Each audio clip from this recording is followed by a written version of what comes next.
Welcome to the Generous Business Owner Podcast, where business owners gain inspiration and encouragement to live a legacy, not just leave one. And now your hosts, Jeff Thomas, Alan Barnhart, and Jeff Rutt.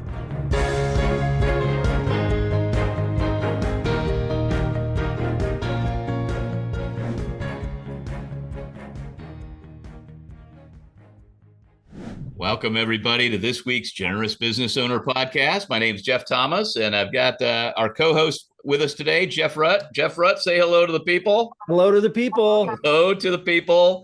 We have a very special, actually two guests, a bonus guest. We have Doug Bragg, who's the owner of Livingstone Masonry, and we also have Matthew Baehr, who is the executive director of Homes for Hope. We're going to kind of do a little something special today where we'll hear a little bit about homes and how Doug and his company are involved in that. But let's kind of start with setting the stage for Doug's story. And Jeff, why don't you get us started? Yeah. But first of all, let me give those guys a chance to say hello. Matt, say hello to the people. Hello to the people. Hello to the people. And Doug, welcome to the program as well. Well, thanks for having me. All right. Awesome. Off to you, Jeff. Doug, thank you for joining. I'm just going to kick it right to you. Just tell us a little bit about the growing up years, faith formation, the establishing values, walk us through what it was like for Doug growing up. Okay. So I grew up in rural Mount Vernon, Maine, and we grew up my mom was a single mom. I had four older sisters. And she was married a couple times, so a couple more of my half sisters. So we grew up really poor, welfare, no running water, no insulation. The house we had was like this old barn that was turned into a home. So we grew up pretty poor. So when I was younger, nobody else like around me grew up. Like everybody had indoor plumbing and cable TV and stuff. So it was quite a mark on our family going to school and stuff like that. So I kind of grew up really, really poor and got a taste of what it's like to kind of be, on the underbelly of society and looked down upon. So yeah. That was pretty. Yeah, I mean, it was kind of went all through high school too. So yeah. Okay. Yeah. So we talk about the fragile fringe. You run the fragile fringe right here in the U.S. Talk about those high school years and then leading up into your business career, working, you ended up starting your own business somehow. Walk us through some of those years. Yeah. So I think I remember being early on, like just really, really having a deep desire to just want to have a normal life, right? I had this dream in my mind. I just wanted a little tiny house in the middle of the city with the white picket fence out front with a gate. And that was my dream. I just, normal family and a good life and a good job to go to. So it wasn't much outreaching, in my mind as far as like starting my own business and my entrepreneurial spirit wasn't really there yet, I guess. So. Yeah. So what was your first job? Where were you, kind of walk us through some of those first jobs and then what led to starting Livingstone Masonry, which has been growing exponentially. First job, I mean, I remember being sixth grade in elementary school, and my teacher was talking about, and I always had like this bad attitude, right? Because I just didn't fit in, right? For being poor. So I remember my sixth grade teacher talking about when she went to school, somebody wasn't very good in school, was sitting next to her, a gentleman, and then later on in life, he ended up making a lot more money than she did because he went into construction. So I knew in an instant that construction was for me. Okay. Interesting. You remember that moment. But I'm like, I know how to lift up a shovel and dig a trench. I can do that. Here you go. Yeah. So I went into construction, first jobs were construction or raking blueberries, and you guys probably don't know what that is, but like in high school, we'd rake blueberries for school clothes money in the summertime. So the bushes grow about 6 inches off the ground, and you got this long rake with a handle on it, and you go out in the field with migrant workers. Wow. And you rake them and you dump them in buckets, and you that's you get paid. You get paid by the bucket. So We used to do that, and then after high school, I think I got a job for minimum wage, which was like $5.15 an hour at that time. And yeah, they said, "Boy, here's a shovel. I need you to dig," and that's what I did for a while. Yeah. Dig and rake and spread bluestone and all sorts of stuff. Yeah. Yeah. So then walk us through how do you get the business started from there? Ooh, that's a huge leap. So traveling construction after high school. So all my friends got really hard into drugs and alcohol, and I quickly realized that's not the life that I wanted. So I pretty much separated me from my friend group. Like, I had to make a line in the sand. So I remember after high school, I went to Florida for 6 months. I came back, all my friends were messed up. So then I like quickly decided, okay, I have no more friends.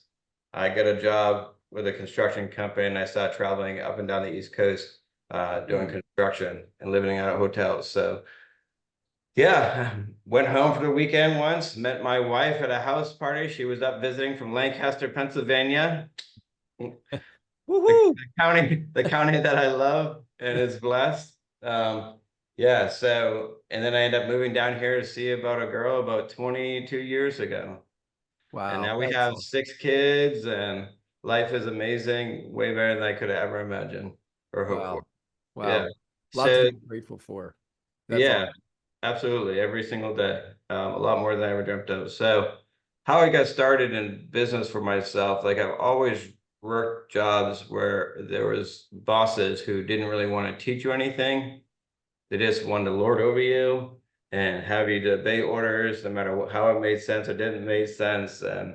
And I like to ask questions. I like to learn. I like to work hard. I really enjoy it. Like, I find a lot of pride in working hard and looking back on what I was able to accomplish. And I love the feeling of sweating and pushing through. And so when I first moved here to Pennsylvania, I got a job with the Amish, and I framed houses like 5 years. And the first time in my life, I worked with people who really enjoyed working hard Mhm. and weren't miserable because they had to work hard. Because I Yeah. was always joyful. I don't know what people are so bummed out about. Like, working is fun for me. So yeah, I had a great experience. But like, what happened is I got injured, workplace injury. I tore my rotator cuff putting in an exterior door that was like above my head, at the back side of a house. And so I had to get rotator cuff surgery. And a year before, I got wrist surgery for breaking my wrist snowboarding with the same Amish guys, which they do snowboard, just so you guys know. Hey, there's no engine on a snowboard. No, it's fantastic. Yeah. So yeah, just a lot of joy, a lot of fun. I still love those guys, and I still have a deep relationship with the Amish, and we still share work and business together. So yeah, that's been awesome. But like, so that joy of working was there, but then I hurt my body, and I physically could not do manual labor anymore. So I'm like, man, I got to figure out how to get in the office, and I started going to night school after framing houses every day at Hack, and lo and behold, the stone company took a chance on me. I think this wrist I had surgery on, bone graft, and I still have an inch-long screw in it. And I think they hired me in my job interview, and literally, like, my arm is in a cast and a sling like this, holding it tight to my chest. And I'm like, well, I still have my hand that I write with. And then they kind of stuck me in a back room, and I started learning how to do estimating and going online and finding big commercial jobs to bid. So, I just kind of took that same work ethic into the office, and, I figured it out. I can remember like doing estimating, and I know this is a little bit off topic, but I remember being estimating and not being able to get it. And it took me like a couple of weeks, right? And I remember the day that I drove home, and it's literally like tears coming down my face, because I'm like, thank you, Lord. Thank Wow. you, Lord, for Wow. blessing. Wow. What, did it kind of clicked? Is that what you mean? It Yeah, just the click. The click happened. I finally got it, one day, and driving home from work, and I felt like the clouds would separate and the sun was shining on wow. me. And I'm like, thank you, Lord. I can do this. Wow. That's Yeah. awesome. So Yeah. you're in the office, you're learning Yeah. from as a part of another business. What leads to Livingstone then? How do you take that to to starting a business? Well, I felt like God was asking me to start my own business. and I was scared. And I didn't really know, so it's like kind of one of those Moses and Aaron experiences, and I just was afraid. So I asked for, kind of some kind of help. So then I jumped to another stone company to see what it's like to start a stone business without making stone, because they made their own stone. And there's just so much I didn't know. So I used that time as a learning time. Moving to this other company, I learned a different avenue of how to run a stone business. And yeah, you kind of like working for people. You kind of have this weird attitude when you're young that you feel like you can do everything better. So I think a little bit of that, feeling like that's what I'm supposed to do, testing the waters with God, trying to figure out if it was my own spirit or His will for my life. Because I got to a point after I got saved, I just didn't really want to do me anymore. I really wanted to just surrender and step into what He asked me to do, no matter how scary it was. So yeah, I remember just having a very difficult day at work one day, and just my head's in my hands. I'm on the back porch of my 700 square foot house with a wife and 3 kids and $600 in my savings account, and I'm like, exasperated at the time, and I just asked God for a sign. I never asked for a sign, because that verse in the Bible always sticks to me. It says the wicked and perverse generation always asks for a sign. So I never asked for a sign before, but I'm like, Lord, I need something here. I feel like this is what you want me to do, but I just really just don't know if this is you or me, And a little leaflet blew across my lawn right in front of me to keep my phone case. For those on YouTube, he just held it up. So go to YouTube and check it out, the pictures. Yeah. Yeah. So it's like, yeah. And it says, I'm the righteous of God this day. The Lord has made, I'll be blessed and rejoiced in it. It says about that everything I do, set my hand to will prosper. My business will prosper. My family's going to prosper. All this stuff. And it's a huge, long snippet. And it's Bible inspired, but it's not Bible verses. And it's like just all these Bible verses kind of thrown together and just happened to blow right in front of me on the lawn. I picked it up and I read it, and I was like, okay. Okay. So that was it. So you took that. That seemed like a pretty strong sign. Yeah. So what's next? What do how do you get from there to Livingstone? Yeah. So there's pretty miraculous. I think, there was a lot of me fighting and a lot of fear, a lot of surrender, and a lot of swirling in my mind. But once I finally made the choice to start, I started a business. I filled out the paperwork. It's easy to be obedient, those kind of things, right? It doesn't take much faith to just go fill out some online paperwork and start a business. But this guy kept on calling out of the blue. It was a big company up in Allentown, and they wanted like this bid on stucco. And I don't know anything about stucco. I didn't know anything about stucco at the time. So I'm like, but I knew construction. My whole life I've done construction. And so he kept on calling, and like after a few weeks of this guy harassing us, I'm like, fine. And I put a number in the bid. It was like outlandish, so he would stop calling me. And so he accepted my bid, and then I had to go do the stucco tear off and redo down the beach in Rehoboth, Delaware, and it was like insanely 90,000 square feet of stucco tearing off and redo right on the Wow. So yeah, me with no credit, who didn't believe in credit cards, and Wow. big change even from my life from that point to now. But yeah, just like, yeah, so I'm like, okay. Had you ever I bid got a stucco contract. before? Did you bid it before in previous jobs?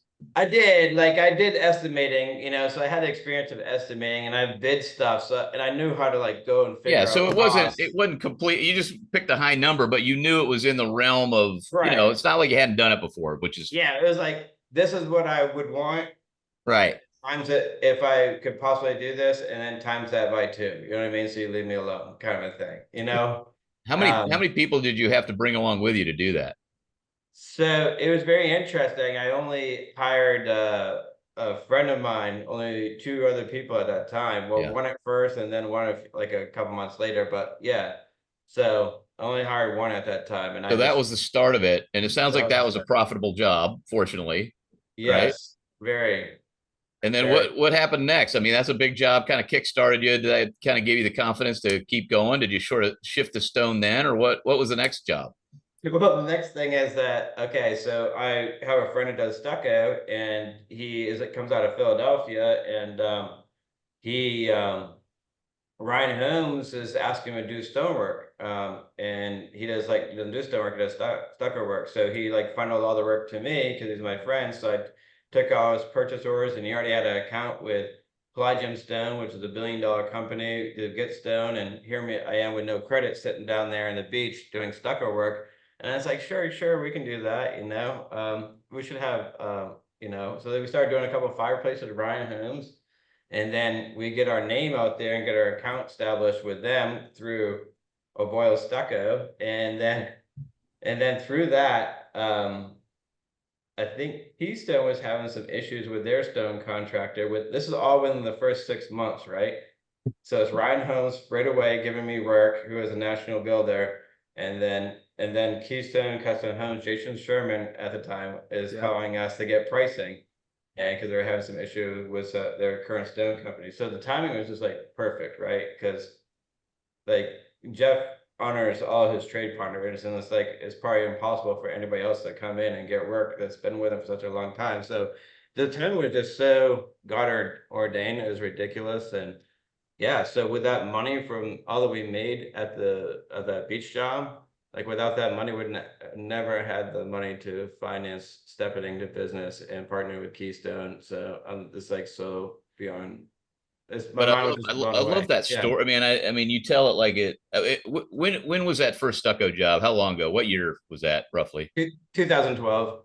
Yeah, so it's not that terribly long ago for a couple of old guys on here, but I mean that is pretty amazing. 700 square foot house, asking for a sign. You're feeling that like God literally has His word blow across your lawn. Yeah. You read it, the guy's calling, like it's just like God is definitely directing your steps through all that. But I want to get to, of course, we want to get to kind of your relationship for Homes for Hope and all of that, but maybe just fast forward a little bit. What does the business look like? What is that journey from that first year of all those things lining up to today? Maybe just give us a little overview.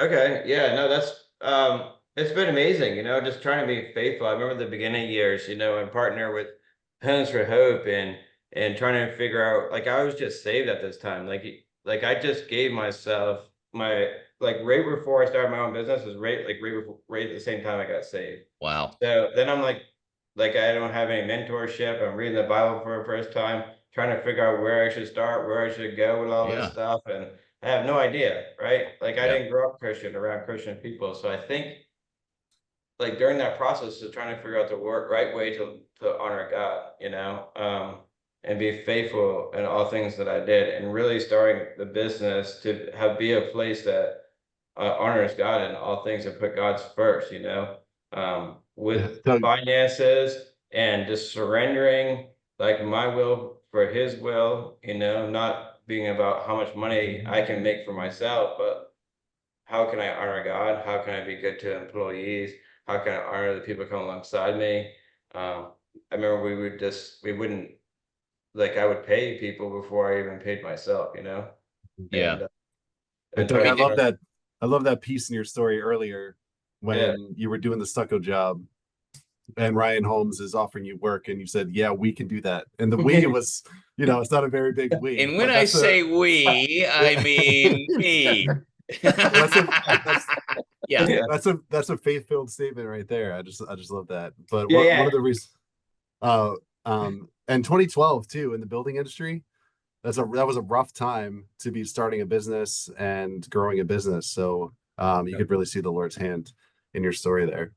One of the reasons why I love Homes for Hope exists in support of Hope International, but we have the privilege of focusing on the building industry. And one of the reasons why I love focusing on the building industry is stories like yours, where people can really relate to the people that Hope serves around the world, who are entrepreneurs and who are working hard to provide for their families. And that's your story. I mean, you know what it's like to grow up in need, and to work, what it's like to work hard. You mentioned the joy that comes with hard work, because you enjoyed having a job to do that was providing for your family, and then to see God move in all of that was really incredible. So, yeah, is that true for you? Is that one of the reasons that drew you to partnering with Homes for Hope, is that you could relate to the people that Hope serves and Hope's approach to poverty alleviation? Yeah, absolutely, absolutely. I mean, I've been just so overwhelmed with thankfulness, and over the years, is just increasingly just being overwhelmed with seeing God's providence, through Mhm. all my mistakes. Like He really has a way of turning things around from good, and you do your best and you make mistakes, and sometimes you're in the right space and sometimes you're in the wrong head space with things, and it's just awesome to see how God honors you through almost all that you do, and then you have to get to this place of surrender over and over and over again in your life and with business. And I think for the first 7 years, 6 or 7 years, um, I feel like I could have got out of business like every year. You know what I mean? But like the money comes, and you're growing, and you're trying to borrow more money, but no one trusts you, because why would they, And so it's just like so many times year after year. But yeah, no, the Homes for Hope stuff, absolutely. Like Yeah, it tell me doesn't this. take. You're growing a bit. You have this business that you're growing, which might fail every year, and yet you still. 2013 is when you first gave to Homes for Hope, and that was really close to the. You said you started the business in 2012, Yeah. so that was really early on in the history of your company. Was that an easy decision for you to start supporting Homes for Hope, or practical even? Tell me that No, story about how and it why you was started. not practical. It wasn't practical. Like I felt we were definitely given beyond our means, but we were just trying to honor God. And I feel like I take that same approach today. Today was the day that I finally gotten to a donation point where I'm donating more money than I make. So Mhm. my goal at the beginning of the year was to make Jesus the highest and paid employee of my business. So Wow. yeah. And being a small business, that's very difficult. Yeah, Mhm. Very difficult. So that's So radical why? generosity. Yeah, Radical why? If generosity. it's so difficult, why engage in such radical generosity? but I just feel like I want to honor God. And if He's asking me to do something, I want to do it. And if I feel Him stretching me all the time into different things, and it's my job to let go and let Him and give to God what is God. And it's my job to be um, a steward for what He puts in my hand, not hold on to what He puts in my hand. So we try to take that approach in everything. How we treat our customers. People say the customer is always right, and that's a worldly way to say it. But like, what happens if the customer is definitely wrong? They're wrong, and you love them and you bless them through it. And you'll be able to pray for them, and you'll be able to take these bad situations into a very positive thing that maybe you lose money, but maybe in the long run you don't lose as much money as you would have the other way or whatever. But like God has a Mm-hmm. way of working things out, if you just really, really surrender, like get past just trying to make money. I think you fail when you just try to make money. You get so tunnel focused, and you get so tunnel vision that you can't really see what's going on around you, and you miss the mark and what God's trying to do for your life, what He's trying to do for your business, what He's trying to pull you into and grow you into. Obviously, making money is a big part of business, but it's not the only thing. We need to be profitable. Obviously, we need to pay our bills, obviously, and honor all people, but it's not all about money.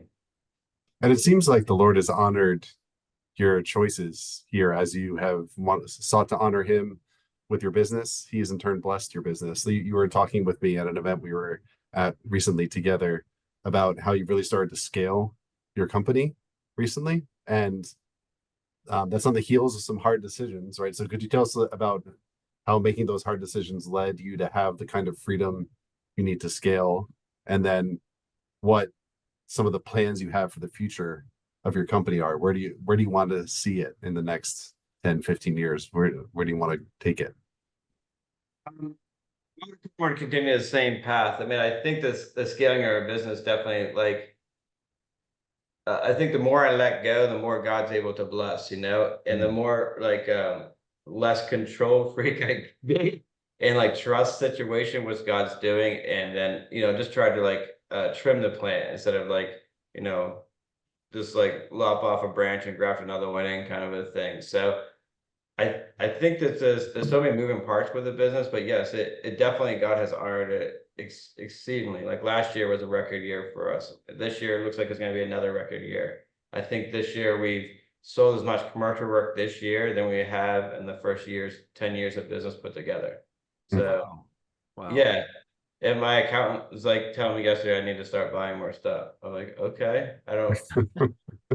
It's easier to say that when you're when you're on the outside looking in, but when you're feeling the heat of what's due, it's kind of, yeah. That's not usually the accountant's job. Right. Yeah. So yeah, That's no, funny. I just think like you're kind of asking with the future and stuff. I just I want this business to be an avenue, a vessel that blesses and honors God for years to come, well after I'm gone. And that same principle is generation after generation, and all the money in is money out, and we don't try to control all this stuff and keep it for itself, but this business is a vessel for what God wants to do to build his kingdom and bring honor and glory to his kingdom, and that's the most important. It's not like how much money Doug Bragg can make for himself or how much he can make for his family or what boat or house I can buy. It's like honoring by paying my bills, paying my loans, giving as much to the kingdom as I possibly can, and taking care of the employees that work here and giving them good salaries so they can have good lives too. So it's about honoring God in all things, and building his kingdom. That's powerful, Doug. So, Doug, I'd love to take just a little bit of a rabbit trail to your family. I've been rereading the book Sticky Faith, and one of the main themes there is things, kids pick up things that are more caught than taught. And I had the privilege of meeting that you stopped in here one day. I had the privilege of meeting your daughter. I think you were on the way to a soccer tournament or lacrosse, something. And I could just tell very strong relationship, focused on Jesus. It just felt like your kids are picking up what you're putting down. Talk a little bit about that. Yeah. It's written that like he blesses like all things, right? Like God blesses you. And we're like, well, what does that mean? But like when you're sowing to the spirit and you're reaping life, and you're walking in the will of what he has for his life, and you've really letting go and you're stepping into new things where God has being obedient. You did FaceTime in the morning, the first thing you do when you wake up is probably the most important thing I could do every single day. It's putting God first. Literally means put him first every single morning. Whether you're late to work or not. And yeah, I just feel like that saying his spirit's just in all things. So he really blesses my family. He blesses my children as they go to school, helping them with their school and their homework and sports. Me as a soccer coach, and being a club sport, I can pray with the kids, going to church, meeting your brothers and sisters with a holy kiss, like it's written. It's just, it's life and being and enjoying, his power and his love and his freedom, and letting go of anxiety and all the stuff that we do to ourselves, so yeah.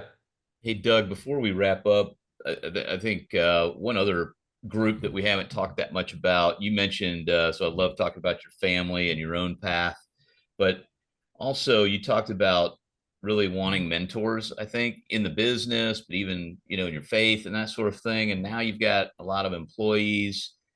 What's it like for you? Are you able to give kind of those mentorship opportunities, training, that kind of thing? Are they involved in the Homes for Hope construction of a house that gets sold for ministry? Like, what's it been like for your employees maybe to enjoy this company? Well, we buy lots of food. We have lots of prayer time. There's lots of freedom. Like I try to limit rules, and I try to express the love of God with them. We have Christians that work here and non-Christians that work here. And it's just a joy because it's like a partnership. We're all living life together, and we can speak God into all things, and we live free, and there's a lot of forgiveness and grace given to each other. Have they shown I up at the Homes for Hope events to do stuff? Have they been included in that? Yeah, absolutely. So we in the past, we definitely have. Jeff's come out and give presentations. We've gone to different things. Yeah, they definitely, yeah. Everybody, when they first hear the Homes of Hope, about Homes of Hope, they're like, okay, what is this? They think it's like that extreme makeover or something like that, Right. So then you start explaining the principles to them, and how it gives people a hand up instead of a handout, and doesn't create need, but like generates self-respect and self-worth. And like people's minds, you can see it shift, or like something never really thought about, and they can apply it to their own giving in life. And it changes stuff, because none of us like getting taken advantage of. We don't like that feeling, and it's not being taken advantage of when you're helping somebody and mentoring somebody. So it all transpires through everything we do, what we see, ministries we give to. That's shared with everybody, like I said, this is God's business. So we're all giving towards it, right. And we're all working together to do that, so that we're on the same ship, and it's not one person's like, well, I don't really agree with that. Everybody's just pretty thankful for what we're able to do and provide to all sorts of it's actually a pretty amazing, you tell it very humbly, but it's a pretty darn amazing story. It is. That God's lived through you, and it's beautiful, really, the way you give him the credit, and that your number one KPI is just honoring him, instead of I like that you said basically Jesus is my highest paid employee. That Jeff Rudd always likes to pull out titles. That might be a good one. But as we wrap up, man, I'm just thinking of this is going to be a very inspiring story for a lot of people who maybe, I'm picturing them on the cusp of following God's lead to maybe start a business the way you did it, to us not that long ago, who are nervous about that. Maybe they feel underfunded, under-resourced, don't have the experience, whatever it is. There's somebody, I think, listening to this behind you on that journey. And what would just a practical tip? We always try to leave everybody with a practical tip. What do you think just a practical tip for somebody behind you on this journey might be? What comes to mind? Yeah, I'm sorry. I'm not like, I don't have the business model and plan for them. I never had it for myself, and I never had to figure it out. And so if God's could be for you, then what could stand against, right? So if you feel like God's leading you into something, you have to be faithful in that. There's really no other way to live life, because he'll grind you up and spit you right back out on shore, to go preach to the Ninevites. So it's funny you say it's kind of like it's like the safest place to be is in the will of God, even if it looks risky to you. It's the like you said, even if you don't want to go, you have to be. You got to go, otherwise you might end up in a fish somewhere. That's not awesome. Right. Well, listen, this has been awesome, Doug. Thanks so much for sharing your story with us today. Thank you for having me. Really appreciate you guys. And Matt, thanks for being with us as well. Yeah, it's been a joy. Thank you. And Jeff Rudd, as always, it's a pleasure, my friend. Thank you, Doug, for your radical generosity and your inspiring words today. And thank you, everybody, for joining us on this week's Generous Business Owner Podcast. Check out the YouTube channel and our website, and share it with a friend. We'll see you next week. Thanks, everybody. Thanks for listening to the Generous Business Owner Podcast with Jeff Thomas, Alan Barnhart, and Jeff Rutt. Make sure to follow the podcast so you don't miss an episode. You can find the guest contact information in the show notes. Stay tuned for the next episode.